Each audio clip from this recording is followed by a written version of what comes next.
He called him weak. He swore he'd never do the same. But life has a way of replaying your own words back to you at the worst possible moment. All it took was a sister's careless question. How will you celebrate her 40th? To unravel the truth she had hidden since the day they met at an NFL game. The truth she hid because she loved him. Because she feared losing him.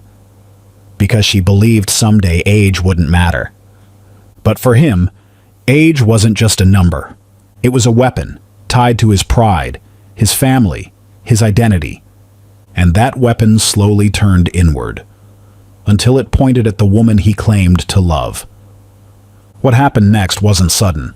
It was a choice carefully fueled by ego, humiliation, and the lie he couldn't outrun. Welcome to True Crime Story HQ. Thanks to all my viewers and subscribers for your support. Stay tuned for daily true crime updates. Don't forget to subscribe. To understand how a man becomes capable of killing his pregnant wife over a lie about her age, you have to go back to the beginning. You have to trace the roots of the beliefs that would eventually consume him, the family traditions that shaped his identity, and the insecurities that festered beneath his confident exterior. Derek James Holloway was not born a killer. He was made into one, piece by piece, year by year, by a worldview so rigid that it could not bend without breaking. And when it finally broke, it took everyone around him down with it. Derek James Holloway came into this world on March 15, 1990, in Mobile, Alabama, a city steeped in Southern tradition and old world values. Mobile sits at the head of Mobile Bay, where the waters of the Gulf of Mexico meet the rivers flowing down from the heart of Alabama. It is a city of oak trees draped in Spanish moss, of antebellum architecture and Mardi Gras celebrations that predate those in New Orleans. It is also a city where tradition matters, where family names carry weight, where the old ways of doing things are preserved with almost religious devotion. Derek was born into a family that prided itself on legacy, on lineage, on doing things the way they had always been done. The Holloways were not wealthy by any measure. They lived in a modest brick house in a working-class neighborhood on the west side of the city, the kind of neighborhood where men worked with their hands, and women kept the households running, and children played in the streets until the streetlights came on. But despite their modest means, the Holloways carried themselves with a pride that suggested they believed themselves to be something more. They were the kind of family that kept their history close, passing down stories of ancestors like precious heirlooms, reminding each generation of the standards they were expected to uphold. Derek was the second son born to James Holloway Sr. and Patricia Ann Holloway, and from the moment he entered that household, his path was already being drawn for him by hands that had been shaping Holloway men for generations. His older brother, James Jr., had arrived 4 years earlier in 1986, and his younger brother Anthony would come 2 years later in 1992. Derek occupied the difficult middle position, sandwiched between the firstborn who could do no wrong and the baby who got away with everything. James Holloway Sr. was the undisputed head of the household, a man whose presence commanded immediate silence when he entered a room. He stood 6 feet tall with broad shoulders that had been built through years of physical labor before his military service, and he carried himself with the bearing of someone who expected to be obeyed without question. His face was weathered, lined by sun and stress, and the particular hardness that comes from seeing things in war that never fully leave a person's memory. He had served in the United States Army during Operation Desert Storm, deploying to Kuwait in 1991 as part of the ground campaign that liberated the country from Iraqi occupation. He returned home with a chest full of medals, an honorable discharge, and a mind full of rigid expectations about how life should be lived. James Sr. ran his home the way he had run his military unit. There were schedules to be kept, standards to be maintained, and consequences for those who failed to meet expectations. Dinner was served at 6 p.m. sharp, and anyone who arrived late went hungry. Chores were assigned and inspected with military precision. Grades below a B required explanation and usually resulted in privileges being revoked. The boys were expected to say "sir" when addressing their father, to shake hands firmly when meeting adults, to look people in the eye when speaking to them. These were not suggestions or preferences. They were laws. And James Sr. was judge, jury, and executioner within the walls of his home. Patricia Ann Holloway was the quiet force behind the family, a woman who had spent her entire adult life supporting her husband's vision of what a family should be. She had grown up in Mobile herself, the daughter of a shipyard worker and a seamstress, and she had met James Sr. at a church social when she was just 19 years old. He was 27 then, already a soldier, already carrying himself with the confidence that would define him for the rest of his life. She had been swept up in his certainty, in his clear vision of the future, in the way he seemed to know exactly what he wanted, and exactly how to get it. She had married James Sr. in the summer of 1985 when she was just 22 years old, and he was 30. That 8-year age gap was not incidental or accidental. It was intentional, expected, and celebrated within the family tradition. Patricia had been raised in a household that taught her a woman's role was to support her husband, to keep the home running smoothly, and to raise children who would carry on the family values without question. She accepted these teachings without resistance, perhaps because she had never been shown an alternative, perhaps because the certainty they offered felt safer than the chaos of questioning. The Holloway family legacy stretched back further than Derek would ever fully comprehend, but the stories were repeated so often at family gatherings that they became woven into his identity like threads in a tapestry. His grandfather, William Holloway, had served with distinction in Vietnam, earning a Purple Heart after being wounded during the brutal fighting of the Tet Offensive in 1968. William had been a hard man, hardened further by the things he had seen and done in the jungles of Southeast Asia, and he had raised his sons with the same rigid discipline that had kept him alive in combat. He had married a woman named Eunice, who was 12 years his junior, and their marriage had lasted 47 years until William's death in 2009. His great-grandfather had followed the same pattern, marrying a woman significantly younger than himself, as had the generation before that. In the Holloway family tree, stretching back as far as anyone could remember, the men were always older than their wives, always, without exception. This was never discussed as mere preference or personal choice. It was discussed as natural law, as the way God intended things to be, as the proper order of the universe that only fools and weaklings would dare to violate. Derek grew up hearing phrases that would embed themselves so deeply in his psyche that they would feel like his own thoughts rather than inherited beliefs. A man who lets a woman have years on him has already lost the marriage before it starts. Age means authority, and authority belongs to the man. You can tell everything you need to know about a man by looking at who he chose to marry. These words were spoken at dinner tables, at holiday gatherings, at Sunday afternoon cookouts, where the men drank cold beer and talked with certainty about the way the world should work, while the women cleaned up in the kitchen and pretended not to hear. Derek absorbed every word, like dry earth absorbing rain, not knowing that these beliefs would one day become the bars of his own prison cell. The family code was never written down in any formal document, but every member of that family knew it by heart. Men led, women followed. A man's home was his castle, and his word was absolute law within those walls. Marriage was not a partnership of equals working together, but a hierarchy with clearly defined roles and responsibilities that were never to be questioned. Growing up as the middle child in the Holloway household meant occupying a space that was never quite comfortable, never quite secure, never quite enough. It meant being perpetually caught between two brothers who each commanded their parents' attention in ways that Derek could never seem to replicate, no matter how hard he tried. James Jr., the firstborn son, was the golden child who could do no wrong in their father's eyes. He was bigger than Derek by the time they were both in elementary school, more athletic, more naturally confident. He excelled at everything he attempted, from academics to athletics to social situations, moving through life with an ease that seemed almost unfair to everyone watching. He was the starting quarterback on his high school football team, leading them to a state championship his senior year. He was the president of his senior class, the recipient of multiple scholarship offers, the kind of son that fathers bragged about to their friends and co-workers. When James Jr. chose to follow in his father's footsteps by enlisting in the United States Army right after graduation, James Sr.'s pride was so immense It seemed to fill every room in the house.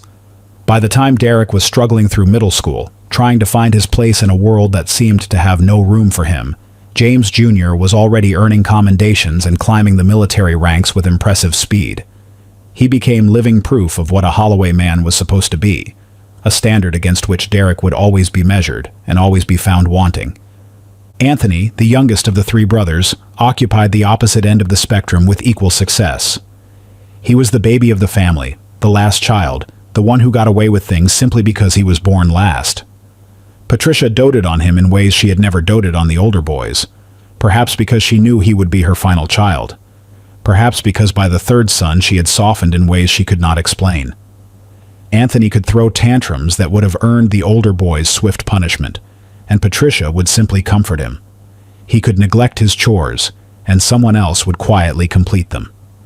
James Sr., who had been strict and unyielding with his first two sons, showed Anthony a flexibility and patience that Derek had never experienced and could not understand.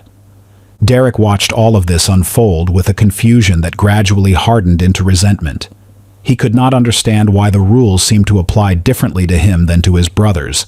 He could not understand why his accomplishments were never quite enough, while James Jr.'s were celebrated and Anthony's failures were excused. He developed what psychologists would later call middle child syndrome, though no one in the Holloway household would have used such clinical language. He simply felt invisible, overlooked, perpetually in competition for attention he could never seem to win. Derek responded to his position in the family the only way he knew how, by becoming louder, more opinionated, and more aggressively certain about everything. If he could not be the best like James Jr. or the most beloved like Anthony, he would be the most memorable. He would be the one whose voice could not be ignored, whose opinions could not be dismissed, whose presence demanded acknowledgement, even if it could not command respect. He developed a persona built on projected confidence, a carefully constructed mask that covered the deep insecurity churning constantly beneath the surface. He learned to speak with authority on subjects he barely understood, to argue positions he had not fully thought through, to never back down from a confrontation, even when backing down was clearly the wiser choice. His father noticed this tendency and actively encouraged it. "A man who speaks with certainty is a man people follow," James Sr. told him one evening when Derek was perhaps 14 years old enough to remember the words but young enough to accept them without question. "Never let them see you doubt yourself, Derek, even when you do. Doubt is weakness, and weakness is death." Derek took this advice directly to heart, wrapping it around himself like armor, never realizing that armor can become a prison if worn long enough.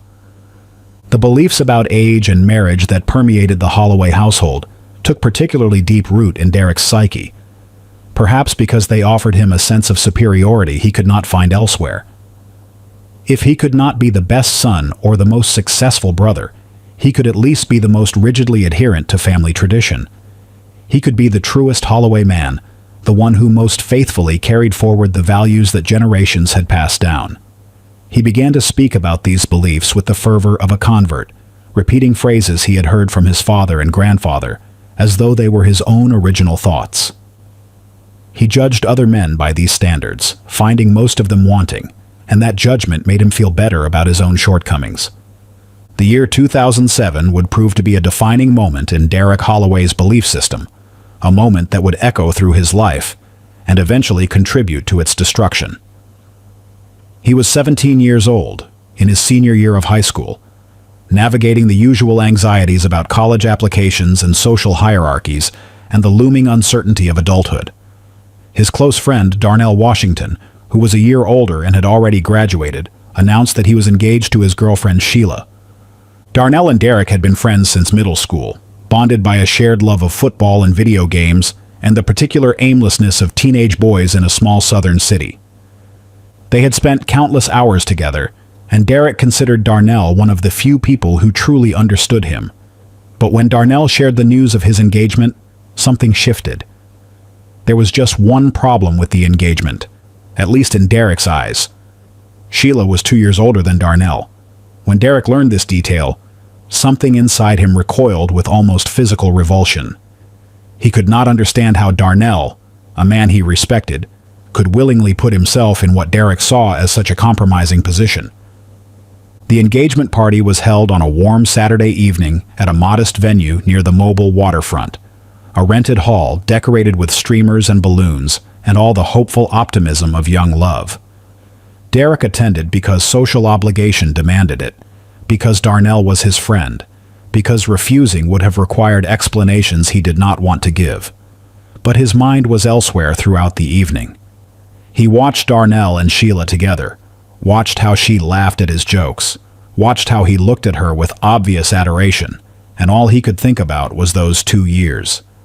2 years older. She was 2 years older than him. At some point during the celebration, after several drinks had lowered his inhibitions and raised his sense of self-righteousness, Derek pulled Darnell aside for a private conversation near the back of the hall. "Man, you're really going through with this?" Derek asked, his voice carrying genuine disbelief mixed with something that sounded almost like concern. "She's older than you. You know that, right? What does that say about you?" Darnell's expression shifted from confusion to disappointment to something that looked almost like pity. "It says I love her, Derek. That's all that matters. Age is just a number." Derek shook his head, unwilling to accept such a simple answer, such a dismissal of everything he believed to be true. "Nah, man, that's weak. A real man doesn't let a woman have that over him. Age means authority. You're handing her the power in your own marriage before it even starts. You're starting out behind."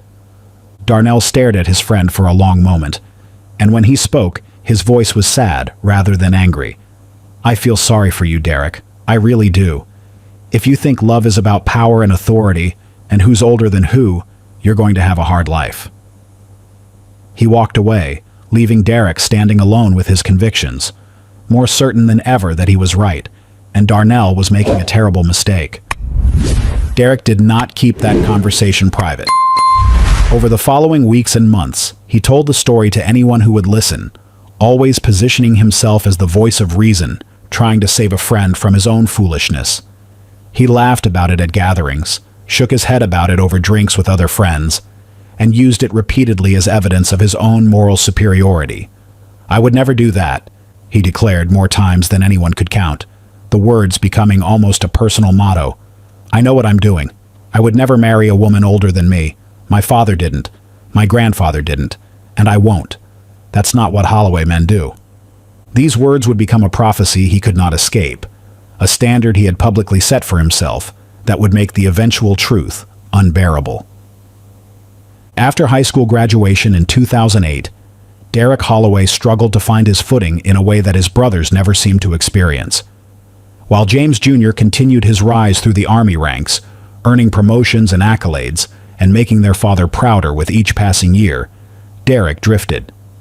He enrolled in community college, but dropped out after 2 semesters, unable to find the motivation to complete assignments that felt pointless. He took a job at a car dealership in Mobile, selling used vehicles to people who often could not afford them, and discovered that he had a talent for persuasion that bordered on manipulation. He could read people, sense their desires and insecurities, and use that information to close deals that benefited him far more than his customers. He lasted exactly 8 months at the dealership before the manager terminated his employment, citing his overly aggressive approach with customers and several complaints that had been filed. Derek moved on to insurance sales, where he lasted just over a year before the commission-based pay became unsustainable, and the rejection inherent in cold calling began to wear on his already fragile ego. He tried retail management, construction work, even a brief stint as a personal trainer at a local gym, but nothing seemed to fit. He was 21 years old and had already failed at more careers than most people attempt in a lifetime. In the summer of 2011, a family connection changed the trajectory of his life. His father's cousin worked in management at a pharmaceutical sales company that was expanding throughout the Southeast, and he agreed to put in a word for Derek despite private reservations about his reliability. The job required charisma, persistence, and the ability to project confidence, even when pushing a product that doctors were reluctant to prescribe. It required exactly the skills Derek had been developing his entire life. The ability to perform certainty, to persuade through sheer force of personality, to never let them see you doubt yourself. Derek took to pharmaceutical sales with an enthusiasm he had never shown for previous jobs. He was good at it, genuinely good, perhaps because it allowed him to channel all his insecurities into a performance that actually paid dividends. By 2012, he was consistently ranking among the top salespeople in his regional division, earning commissions that finally allowed him to live the lifestyle he had always imagined for himself. He bought a nice car, moved into a better apartment, and began to feel like maybe he was finally becoming the man his father had always wanted him to be. In January of 2013, Derek received news that would uproot his life in ways he could never have anticipated. His company was expanding aggressively into Florida, and they wanted him to help establish their presence in the Tampa Bay area.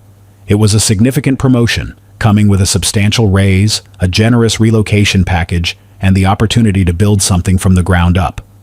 But more than the money or the title, what appealed to Derek was the chance to escape. In Mobile, he was still James Holloway's son, still the middle brother who could never quite measure up. In Tampa, he could be whoever he wanted to be. He could craft a new identity, a new reputation, a new story about himself that was not constantly being compared to his father's expectations or his brother's achievements. He packed his belongings into a rental truck in early March of 2013, said his goodbyes to family and friends, and drove south on Interstate 10 toward a future he believed he could control.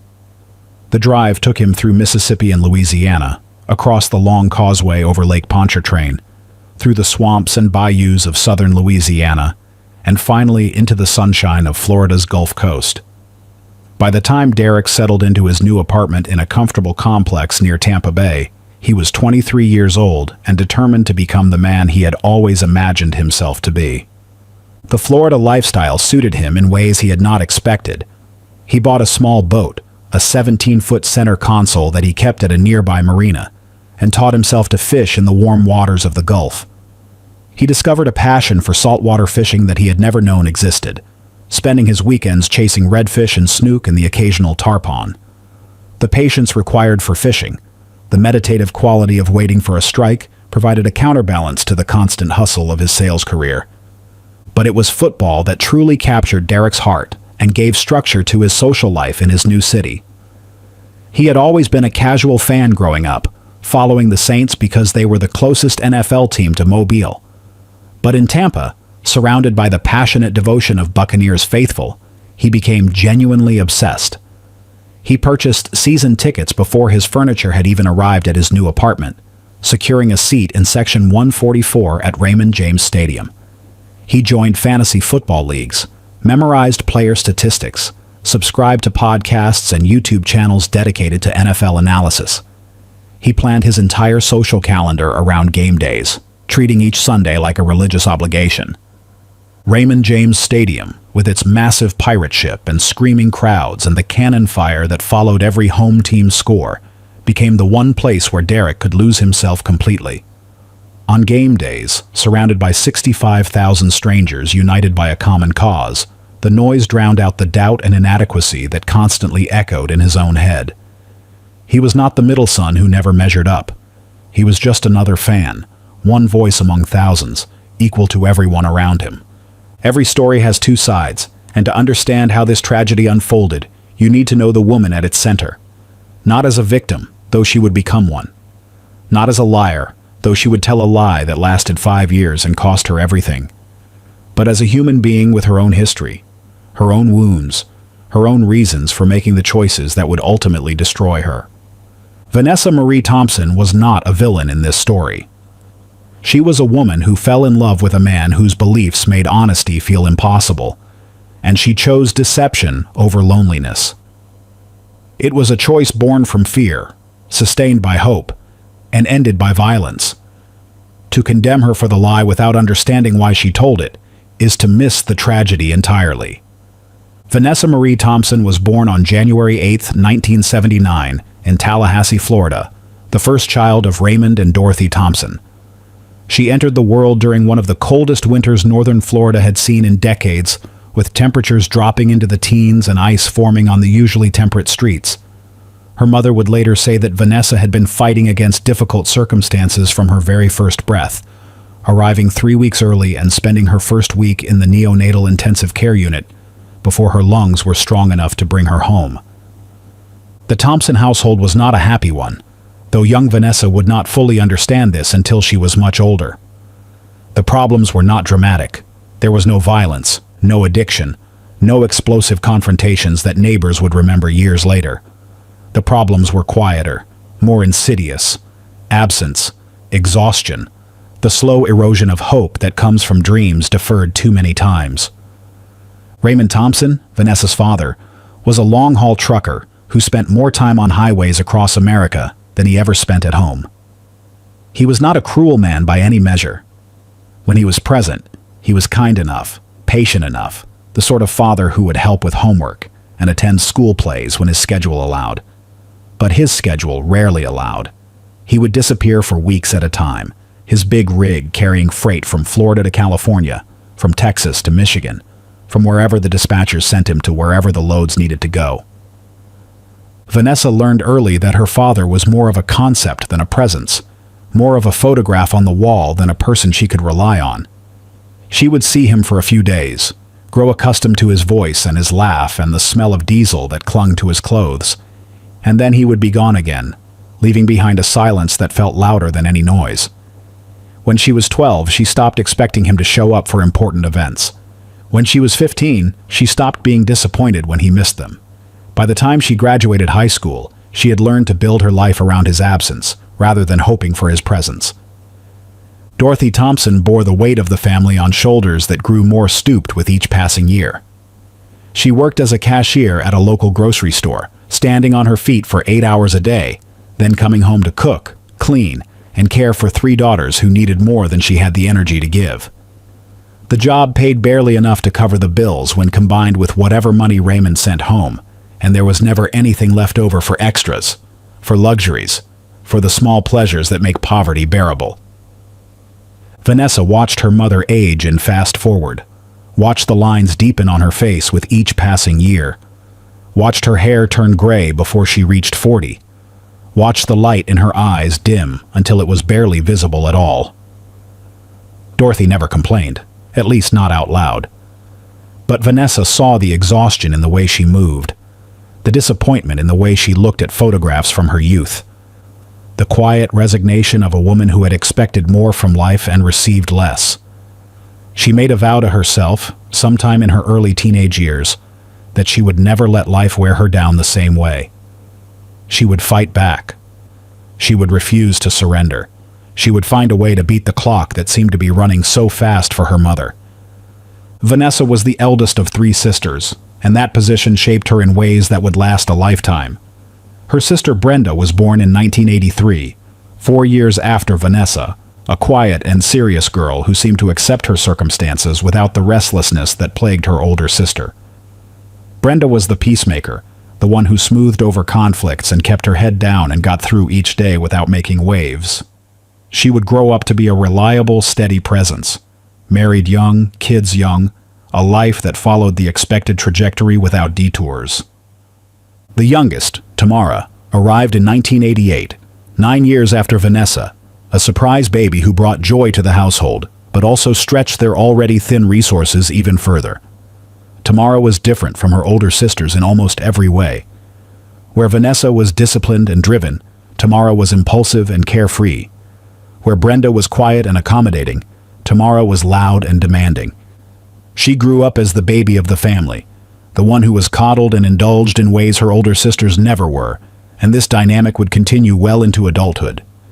Vanessa took on the role of second mother to both her sisters, especially Tamara. She changed diapers and warmed bottles while she was still in middle school herself. She helped with homework and broke up fights and provided the stability that their exhausted mother and absent father could not offer. She learned responsibility early, learned sacrifice early, learned that being the oldest meant putting her own needs aside for the good of others. These lessons served her well in many ways, but they also taught her that her own desires were less important than other people's expectations. The transformation that would define Vanessa's adult life began in her early 20s, sparked by a moment of painful clarity that she would remember for the rest of her life. She was 22 years old, working a dead-end job at a doctor's office in Tallahassee, filing insurance claims and answering phones and watching the clock crawl toward 5 o'clock every single day. On this particular afternoon, she had ducked into the bathroom to escape the fluorescent monotony for a few minutes, and she caught a glimpse of herself in the mirror.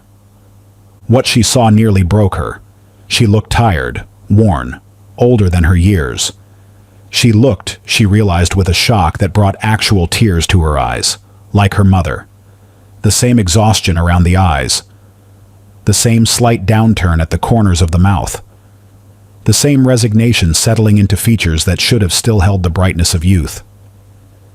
In that moment, standing in a cramped bathroom in a job she hated, Vanessa made a decision that would change everything about her life. She would not accept this fate.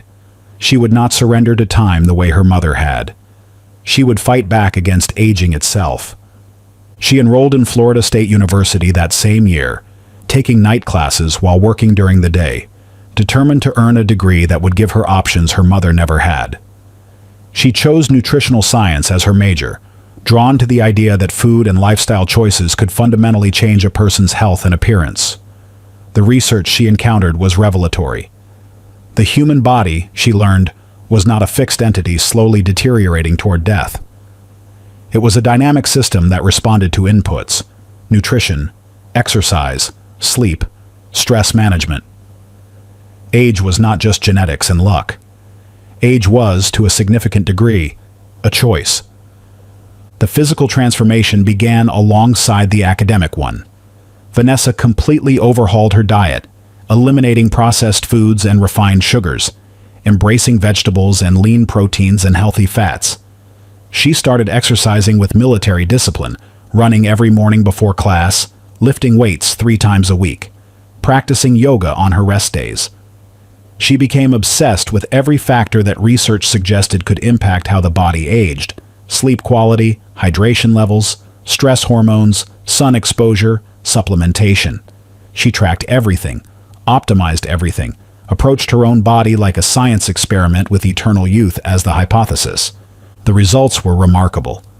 By the time Vanessa was 30 years old, she could easily pass for 22. By the time she was 34, she looked no older than 24. Her small stature helped, standing just 5 feet 2 inches tall and maintaining a weight around 115 pounds. She had the compact frame that tends to age more gracefully than taller, larger bodies. Her dedication to fitness gave her a toned, youthful physique that women 10 years younger envied. Her skin glowed from the inside out, the result of years of careful nutrition and aggressive hydration. She had done it. She had beaten the clock, or at least fought it to a standstill. The woman staring back at her from mirrors looked nothing like the exhausted 22-year-old who had sparked this transformation a decade earlier. She wore her youthful appearance like armor, protection against a world that she knew would dismiss her the moment it learned her true age. After graduating from Florida State University in 2005 with honors, Vanessa threw herself into building a career that would give her the independence and security she had craved since childhood. She worked first at a hospital nutrition department, learning the clinical side of her field, then transitioned to a wellness clinic where she could work directly with clients seeking to transform their own health and appearance. She was good at her job because she was living proof of its principles. When clients looked at her and asked how old she was, they never believed the truth. In 2010, at the age of 31, Vanessa took the biggest professional risk of her life. She opened her own private nutrition and wellness practice in Tampa, using savings she had accumulated over years of disciplined living. The practice was small at first, operating out of a shared office space with other health practitioners, but it grew steadily as word spread about the nutritionist who somehow defied time itself. By 2013, she was financially independent, owning her own condominium in a nice Tampa neighborhood, driving a reliable car, answering to no one but herself. She had achieved everything she had set out to achieve after that pivotal moment in the bathroom mirror. She had escaped her mother's fate. She had built a life of independence and success. She had even managed to look a decade younger than her actual age. But there was one area of her life where all her discipline and determination could not help her. Vanessa's romantic relationships remained a source of constant frustration and pain throughout her 20s and early 30s. She dated regularly, hoping to find a partner who would see her for who she truly was, rather than the number on her birth certificate. But time and again, she encountered the same problem. Men were initially attracted to her youthful appearance, eager to pursue her, enthusiastic about what they assumed was a young woman with her whole life ahead of her. Then the question would come, "How old are you?" When she answered honestly, something would shift. The enthusiasm would cool. The calls and texts would become less frequent. Some men would ghost her entirely, disappearing without explanation, leaving her to wonder what had changed. Others would say things that cut her to the bone. At 32, a man she had been dating for 2 months told her she was deceptive for not immediately volunteering her age, as though her birth date should have been the first thing out of her mouth. At 34, another man called her desperate when he learned the truth, as though wanting love at 34 was somehow pathetic rather than perfectly normal. She began to see a pattern that felt inescapable. Men wanted youth, not the appearance of youth, not the energy and health that she had worked so hard to cultivate, but the actual number. They wanted to date women in their 20s because that number validated something about their own worth. A woman in her 30s, no matter how beautiful, how successful, how vibrant, was somehow less valuable than a woman in her 20s. The math mattered more than the reality. Vanessa developed a philosophy about age and disclosure that would eventually lead her into the most dangerous relationship of her life. She did not see withholding her age as deception, at least not in the way others might define the word. She saw it as self-preservation, as a necessary defense against a world that would judge her unfairly for a number she had no control over. Her reasoning was not without its own internal logic. If a man could not see past her age, if a number mattered more to him than who she actually was as a person, then he did not deserve to know that number in the first place. She told herself that she would reveal her true age when the time was right, when the relationship had grown strong enough that the information would be irrelevant. This philosophy had never been truly tested because she had never stayed with anyone long enough for it to matter. The relationships that ended over age ended early, before she was deeply invested.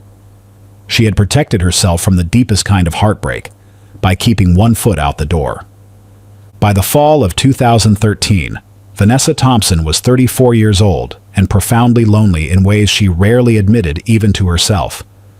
She wanted partnership, genuine connection with another person who would know her fully and love her anyway. She wanted children, a desire that had grown stronger with each passing year as her biological window grew narrower. She had frozen her eggs at 32, a practical decision that gave her options but did not address the deeper hunger for companionship. She was successful, independent, healthy, beautiful, and completely alone. November 17th, 2013 began like any other Sunday in Tampa during football season. The city buzzed with anticipation for the Buccaneers' home game against the Atlanta Falcons, a Week 11 divisional matchup that had both fan bases energized despite their team's disappointing seasons. The temperature was pleasant, hovering in the low 70s, the humidity bearable, the kind of Florida November afternoon that reminded transplants why they had moved south in the first place. 65,000 fans converged on Raymond James Stadium from every direction, filling the parking lots with tailgate parties hours before kickoff. Derek Holloway was among them, arriving early as he always did, making his way through the crowds with the comfortable familiarity of someone who had walked this path dozens of times. He wore his Buccaneers jersey, carried a small cooler with water bottles he would nurse throughout the game, and felt the anticipation building in his chest as the stadium came into view. Raymond James Stadium, with its distinctive pirate ship in the north end zone and the massive video boards that dominated the skyline, had become his second home over the past 10 months. He knew which entrance had the shortest lines, which concession stands served the best food, which bathroom to use during halftime to avoid the longest waits. A few rows behind his usual seat in section 144, row 12, Vanessa Thompson was settling into a seat she had almost not bothered to fill.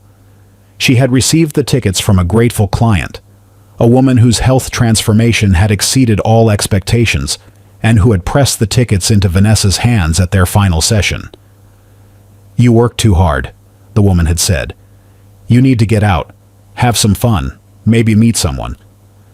Vanessa had smiled politely and accepted the tickets with no intention of using them.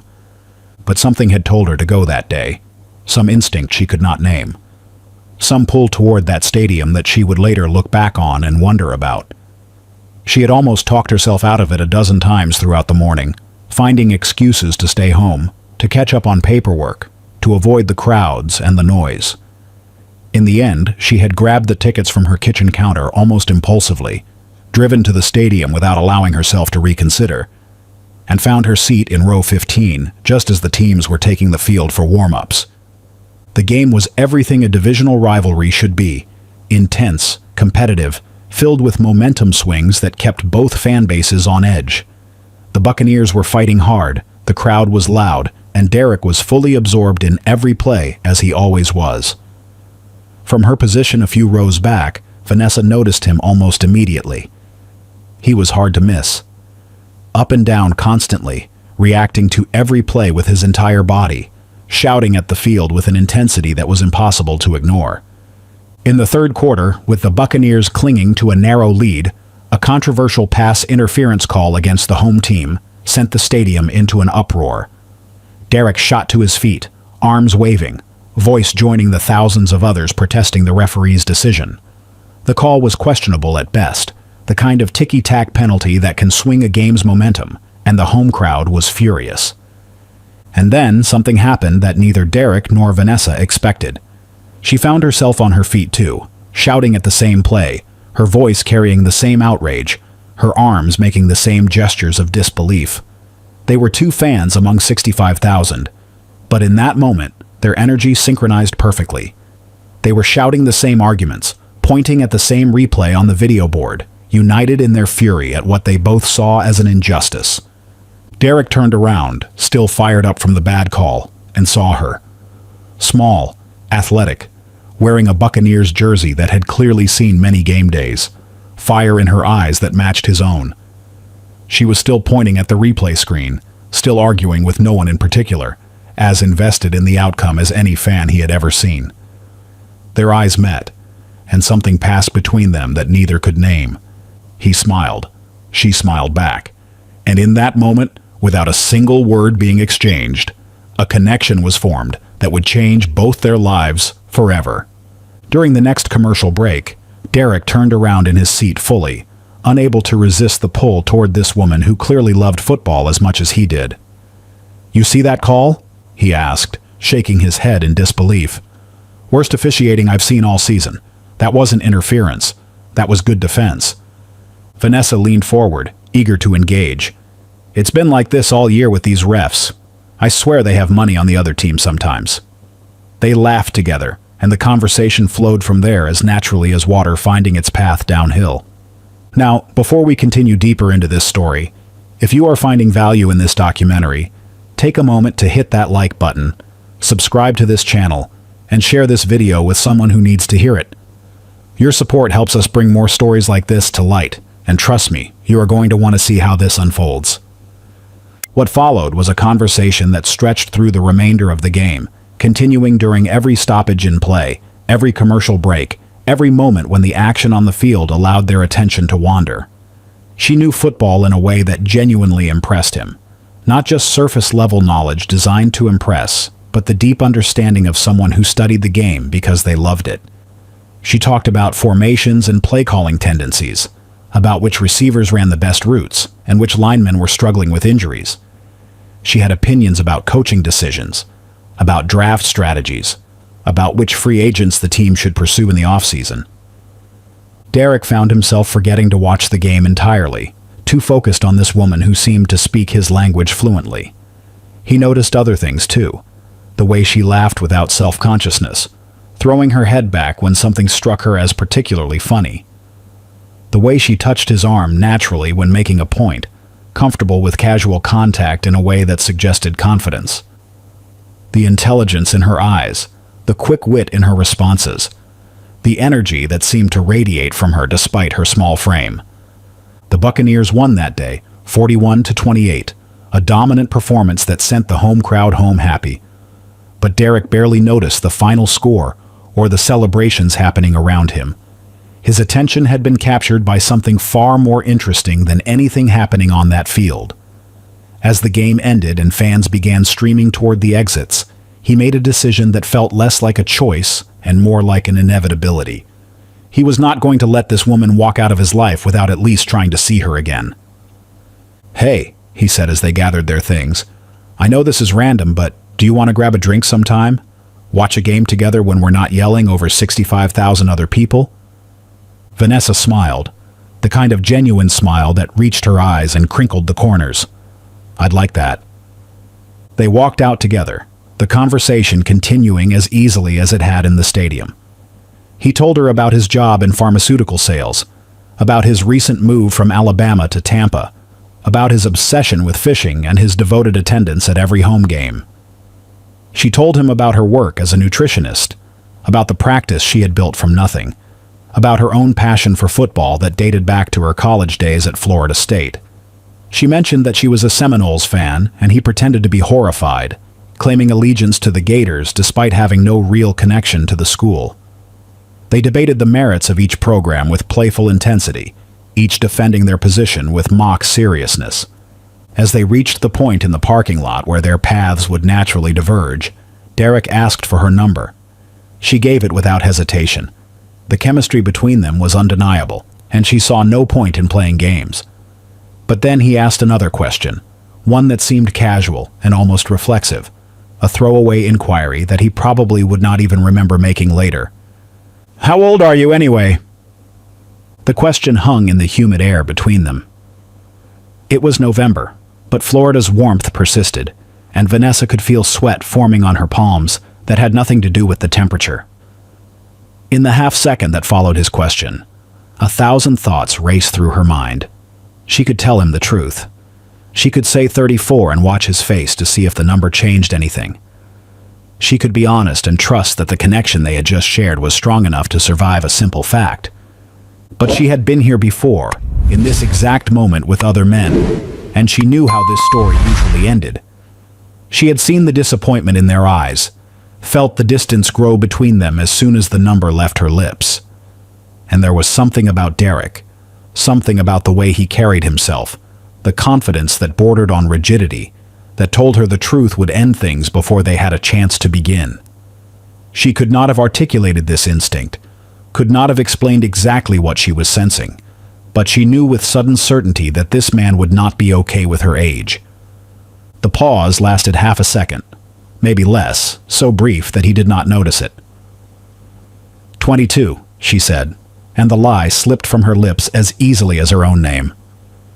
Derek smiled when she said 22, a smile of satisfaction that she did not fully understand.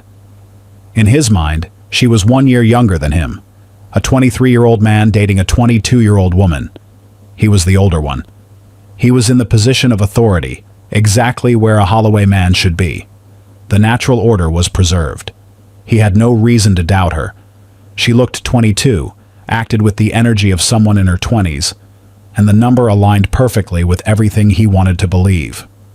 So he believed it, fully and completely, and that belief would become the foundation upon which their entire relationship was built. The days following their meeting passed in a blur of constant communication that surprised them both with its intensity. They texted throughout the day, every day, their conversations ranging from football analysis to personal histories, to the kind of flirtatious banter that made Vanessa feel like a teenager again. Derek was attentive in ways she had not experienced with previous partners, responding to her messages quickly, asking questions about her life, and actually listening to the answers, remembering small details she had mentioned in passing and bringing them up later. Their first official date came 2 weeks after the stadium meeting. They met at a sports bar near her condo to watch Monday Night Football, and within an hour it felt like they had known each other for years. The conversation never lagged, never fell into awkward silence, never required either of them to search for topics. They talked about their families, their childhoods, their dreams for the future. He told her about his brothers, about feeling overlooked as the middle child, about his determination to prove himself in his new city. She told him about her mother, about watching her age too quickly, about her commitment to health and wellness that had become her life's work. By the end of that first date, they both knew this was different from anything either had experienced before. Derek walked her to her car and kissed her goodnight, a soft kiss that promised more to come without demanding it. She drove home with her heart racing, feeling for the first time in years like maybe everything she had wanted was actually possible. The courtship progressed rapidly through the winter months. They saw each other almost every day, their schedules bending to accommodate time together. They watched football games at sports bars and at each other's apartments. They went fishing on his boat, and she surprised him by being willing to bait her own hook and handle the fish she caught. They cooked dinners together at her condo, his culinary skills limited, but his enthusiasm making up for his lack of technique. They fell asleep on her couch watching movies they had both seen before, comfortable in each other's presence in a way that usually takes months to develop. By the end of October, less than 6 weeks after they had first met, they were officially a couple. Within 3 months, just as the original storyline stated, they had fallen deeply in love. The connection was real. The feelings were genuine. The compatibility was remarkable. The only thing false was the number she had given him in that parking lot, and with each passing day that number became harder to correct.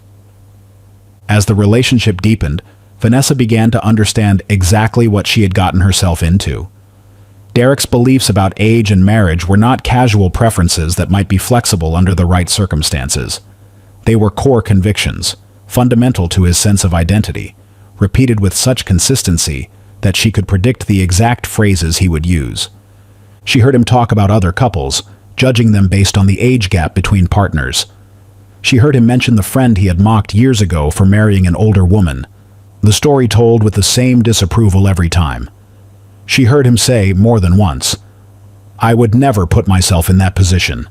That's not what Holloway men do." Each time these words came out of his mouth, Vanessa felt something tighten in her chest. She understood now that her instinct in the parking lot had been correct. This man would not be okay with the truth. The lie she had told to protect herself had become a trap she could not escape. Telling him now would mean losing him, and losing him had become unthinkable. She told herself, "He loves me now. The connection is real.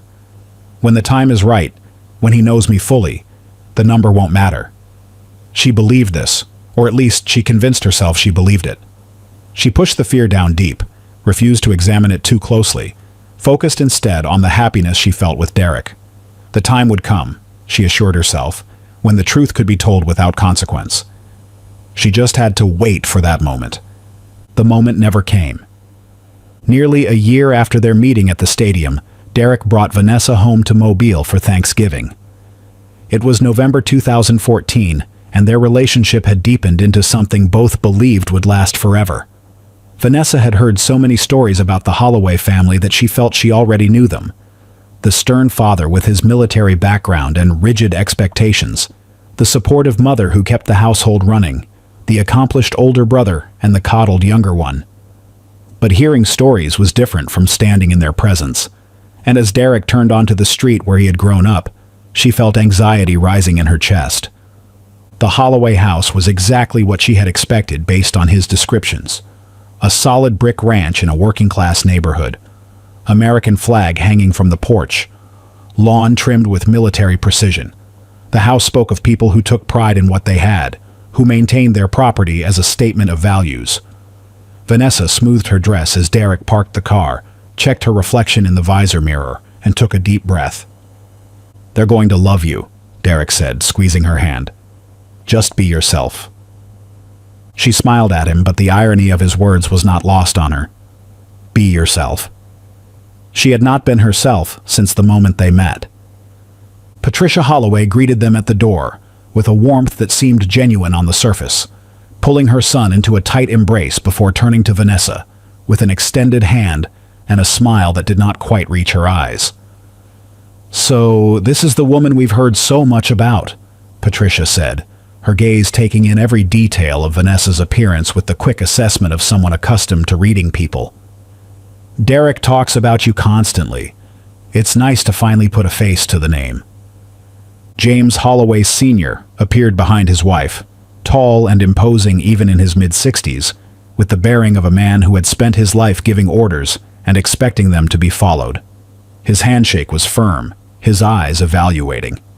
Vanessa felt like she was being inspected rather than welcomed, assessed rather than embraced. She kept her smile in place and her voice steady, determined to make a good impression. The Thanksgiving weekend unfolded with the chaos and warmth of any large family gathering. Derek's brothers were there with their wives, the house filled with noise and laughter, and the smells of traditional holiday cooking. Vanessa tried her best to fit in, helping in the kitchen when allowed, laughing at family stories she did not fully understand, answering questions about her career and her background with carefully edited versions of the truth. But she felt Patricia's eyes on her throughout the weekend, watching in ways that went beyond normal curiosity about a son's girlfriend. Patricia had raised 3 sons in a household where attention to detail could mean the difference between order and chaos. She had learned to read people out of necessity, to notice small things that revealed larger truths. And from the moment she met Vanessa Thompson, something had felt off to her, though she could not immediately identify what it was. The first thing Patricia noticed was Vanessa's hands. They were well maintained, moisturized and manicured, clearly belonging to someone who took care of themselves. But they were not the hands of a 23-year-old woman. There was a subtle weathering around the knuckles, a barely perceptible thinning of the skin that Patricia recognized from her own experience with aging. The observation was not dramatic, not definitive, but it planted a seed of suspicion. The second thing Patricia noticed was the way Vanessa spoke about the past. During a conversation about television shows, Vanessa mentioned a series from the early 90s with a fondness and specificity that suggested personal memory rather than retrospective discovery. She knew details about the show's original run, remembered where she was when certain episodes aired, spoke about it with the nostalgia of someone who had actually watched it during its original broadcast. Patricia did the math quickly. If Vanessa was 23 now, she would have been a toddler when that show aired, too young to remember it with the detail she was describing. On the last morning of the visit, Patricia found her opportunity to speak with Vanessa alone. The men had gone out, Derek with his brothers for some pre-departure errands, and James Sr. was napping in his study as he often did after large meals. Vanessa was in the kitchen, washing the dishes from breakfast by hand even though the house had a perfectly functional dishwasher. Patricia entered quietly, picked up a dish towel from the counter, and began drying the dishes Vanessa had washed. For several minutes, they worked in companionable silence, the clink of dishes and the sound of running water filling the space between them. "You take good care of yourself," Patricia said finally, her voice casual but her eyes sharp. "You look wonderful. Very youthful." Vanessa smiled, the practiced smile of someone receiving a familiar compliment. "Thank you. It's my profession, really. Nutrition, fitness, wellness. I try to practice what I preach to my clients." Patricia nodded slowly, continuing to dry dishes as she considered her next words. "My mother used to say something when I was growing up. She used to say, 'A woman who looks too young has something to hide.'" The words hung in the air between them, innocent enough on the surface but carrying a weight that both women understood perfectly. Vanessa felt her heart rate increase, felt heat rising to her cheeks despite her best efforts to control her physical reactions. She forced her smile to remain steady, forced her voice to come out calm and unaffected. "Your mother sounds like a wise woman," she said, and then deliberately changed the subject to the recipe for the sweet potato casserole they had eaten the night before. Patricia allowed the redirect, but the message had been delivered and received. A warning had been issued. The truth about Vanessa, whatever it was, would be discovered eventually. Later that afternoon, after Vanessa had excused herself to shower and change before the drive back to Tampa, Patricia pulled her son aside for a private conversation. They stood in the hallway near the back door, speaking in low voices that would not carry through the house. "Are you sure about this girl, Derek?" Patricia asked, her voice carrying the particular concern of a mother who has watched her children make mistakes before. "Something feels off about her. I can't quite put my finger on it, but she seems older than she says." The way she talks about things, the references she makes. Even her hands don't look like a 23-year-old's hands. Derek's expression shifted immediately from relaxed to defensive, the wall going up before Patricia had even finished speaking. "What are you talking about, Mom? She's 22. She'll be 23 in January. She's a nutritionist. Taking care of herself is literally her job. That's why she looks so good. I'm just saying, something doesn't add up. The way she talked about that television show from the 90s, she would have been a baby when it was on." "She probably watched it later," Derek interrupted, his voice harder now. "People watch old shows all the time. This is ridiculous. You're overthinking this because you're looking for problems that aren't there." Patricia tried one more time, her voice softer but still firm. "I know what I'm doing, Derek. I've been reading people my whole life. There's something she's not telling you." Derek's face set into the stubborn expression Patricia knew all too well, the expression that meant he had stopped listening and was simply waiting for her to finish so he could dismiss her concerns. "I know what I'm doing," he said, echoing her words back at her with a different meaning entirely. "I would never marry a woman older than me. You know that. You know how I feel about that. Don't you think I would notice if she was lying about something that basic?" Patricia recognized the wall that had gone up and knew from long experience that pushing further would only make him dig in deeper. The conversation ended, but the seed had been planted. Derek would remember this conversation later, in the worst possible moment, when its implications would cut deepest. His mother's suspicion had an unexpected effect on Derek, one that would contribute to the tragedy in ways no one could have predicted. Rather than making him question Vanessa's stated age, Patricia's concerns actually strengthened his certainty. He had been challenged, and he had defended his choice. He had argued for Vanessa's honesty against his own mother's doubts. In Derek's mind, this transformed Vanessa's age from something he simply accepted to something he actively believed, something he had staked his credibility on, something he had fought for. In the weeks that followed, he mentioned the conversation to friends and co-workers. "My mom tried to say Vanessa was lying about her age," he would tell them, shaking his head with a mixture of amusement and irritation. "Can you believe that? The woman is clearly young. She's just healthy because she's a nutritionist. That's her whole job, looking good and helping other people look good." His friends agreed because they had no reason not to.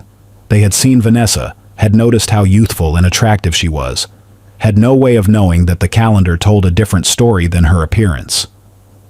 The lie became reinforced by repetition, accepted by everyone, embedded in the shared understanding of Derek's social circle. Questioning it now would have seemed absurd, like questioning whether the sun rose in the east. Derek's certainty grew stronger with each retelling, with each defense of Vanessa's honesty against skeptics who did not exist. The lie became part of his own identity, something he would have to be wrong about if it turned out to be false. And Derek Holloway could not be wrong, not about this. Not about anything that mattered to his sense of who he was as a man. The relationship continued to deepen through 2014. They spent nearly every day together, their lives becoming increasingly intertwined.